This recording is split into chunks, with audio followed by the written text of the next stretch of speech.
सभागार में उपस्थित विद्वानगण, आप सभी का सादर अभिनंदन। रोग किसी को भी क्यों होता है, सबसे पहले तो यही प्रश्न होता है, रोग क्यों हो जाता है, क्यों बीमार पड़ जाते हैं लोग, अच्छे भले स्वस्थ रहें।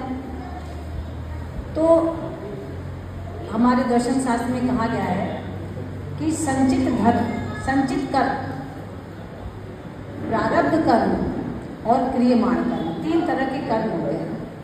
जैसे श्रीमद् भागवत गीता में भी कहा गया है कि वासांसि जीर्णानि यथा विहाय नवानि गृह्णाति नरोपराणि। जैसे जीव जो है ये पुराने शरीर का त्याग करके नया शरीर धारण करता है, तो पुराने शरीर का जब त्याग करता है तो उसके पहले जो उसने कर्म किए हैं, जन्म जन्मांतर तक जो कर्म किए हैं वो संचित होते जाते हैं कर्म, और उसी संचित कर्मों के कारण ही मनुष्य को विभिन्न रोग, सुख या दुख के रूप में हमें प्राप्त होते रहते हैं। विभिन्न कर्म हमें प्राप्त होते हैं, कभी हमें रोग के रूप में, कभी अनुकूल परिस्थिति के रूप में, कभी प्रतिकूल परिस्थिति के रूप में हमें जीवन में हर चीज़ें मिलती रहती हैं, जो क्या है संचित कर्म के कारण। तो शास्त्र में ऐसा कहा गया है कि मनुष्य का जो पाप है, पूर्व जन्म कृतम पापम व्याधि रूपेण जायते, कि जो मनुष्य पूर्व जन्म में बहुत सारे पाप करता रहता है वही व्याधि के रूप में इस जन्म में हमें प्राप्त होता है। तो हमें विभिन्न रोग प्राप्त हो गए।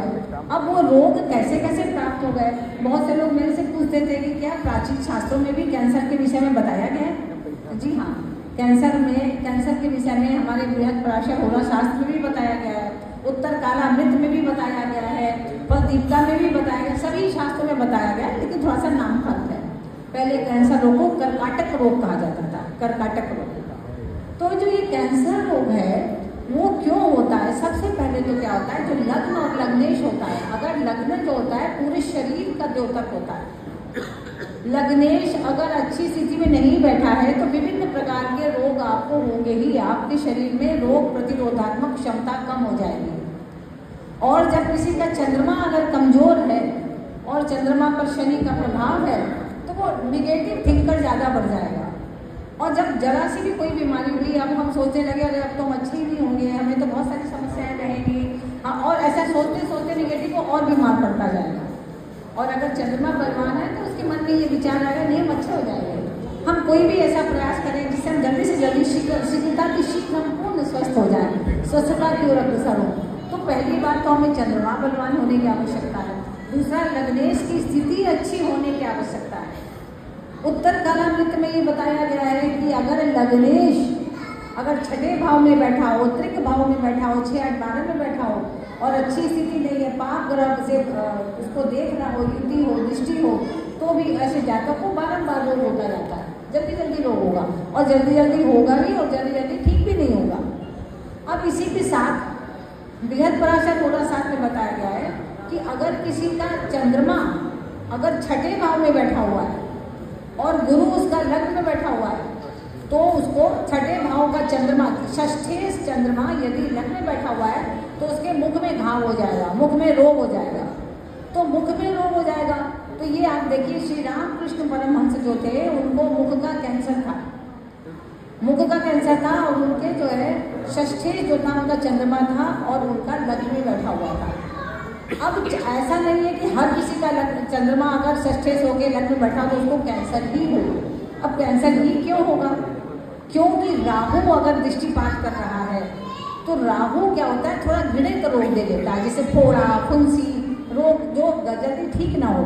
और शनि जो है दीर्घ सूत्री ग्रह है, शनैश्चरति शनैश्चरः, तो शनि जो होता है धीरे धीरे चलता है तो प्रभाव भी उसका मध्यगामी प्रभाव पड़ता है। तो जब शनि की भी उसी पर प्रभाव हो तो भी क्या होगा, तो कैंसर होगा। लेकिन कैंसर में क्या होता है कि वो जो सेल है वो बढ़ती रहती है जो हमारे लिए लाभप्रद नहीं है, तो वो कौन करेगा काम, उस पर जो है अगर गुरु की दृष्टि हो।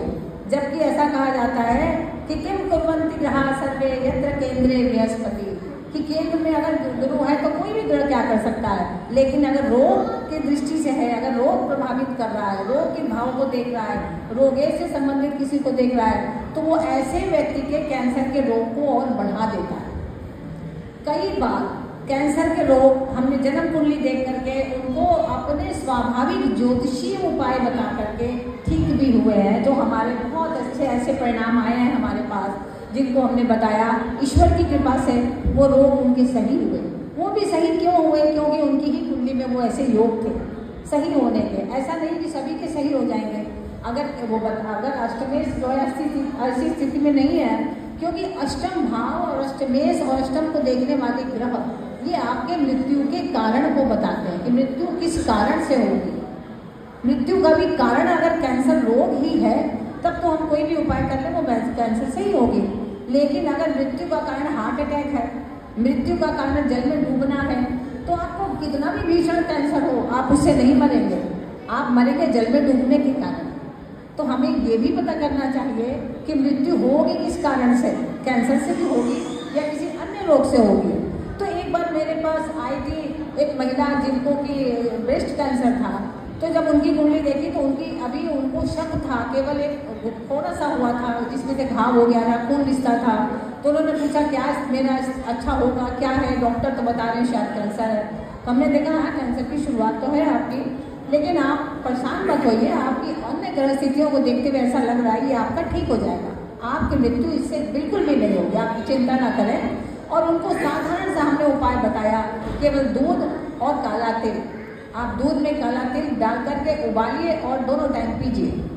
और उन्होंने 3 महीने तक ये उपाय किया, उनका बिल्कुल सही हो गया। उन्होंने कोई भी मेडिकल का कोई भी उपाय नहीं किया, एलोपैथी का कोई भी उपाय नहीं किया। तो ऐसे ही बहुत सारे ऐसे इसके माध्यम से सही भी हो जाते हैं लोग। कई बार ऐसा भी होता है कि कैंसर नहीं है, लेकिन अपने पैसा कमाने के लिए कई लोग ऐसा बोल देते हैं कैंसर है भाई, और डर जाता है हर इंसान, साधारण मनुष्य जो है डर जाता है कि अरे कैंसर के नाम से ही बहुत भयभीत हो जाता है और पैसे पे पैसा खर्चा होता जाता है। एक ऐसे दुबई से सज्जन आए थे हमारे पास और उनका बच्चा पैदा हुआ था। जब उनको मेरे पास आए तो उनके डॉक्टर ने उनके बच्चे को बताया कि इसको कैंसर है। और जब मेरे पास आए तो उनका 5-6 लाख खर्चा हो चुका था। उनको किसी ने मेरा नाम बता दिया, आप वहाँ जाओ। उन्होंने कैंसर पे रिसर्च किया, आपको शायद बताएंगे कुछ। मेरे पास आए, उन्होंने देखा कि कुंडली देखिए मेरे बच्चे की, इसको क्या प्रॉब्लम है। हमने कहा इसको कोई प्रॉब्लम नहीं है। बोले प्लीज़ आप ठीक से देखिए, इसको बहुत बीमार है। हमने कहा नहीं इसको कोई बीमारी नहीं है, उसका चंद्रमा थोड़ा कमजोर था। हमने कहा थोड़ा सर्दी जुकाम ये सब होगा उसको। बोले मैडम इसको कैंसर है और अब तक मेरा 5-6 लाख खर्चा हो चुका है, बच्चा मेरा सिर्फ 10 दिन का है। हमने कहा आपके बच्चे को कैंसर नहीं है? बोले लिख के देंगे। हमने कहा लिख के देंगे, लिख के दे दिया कैंसर नहीं है। हमने कहा आप जाइए एम्स में दिखाइए, बाहर जाइए और जगह दिखाइए। वहाँ दिखाया, उनको कैंसर रहा ही नहीं, कैंसर था ही नहीं। आप केवल वो डॉक्टर उनको गलत दवाइयाँ दे रहे थे। तो कई बार ऐसा भी होता है कि एलोपैथी डॉक्टर भी भ्रमित हो जाते हैं, या कुछ डॉक्टर जो है पैसे के चक्कर में भी ऐसा कर देते हैं, लेकिन सभी नहीं होते, कुछ ऐसे होते हैं।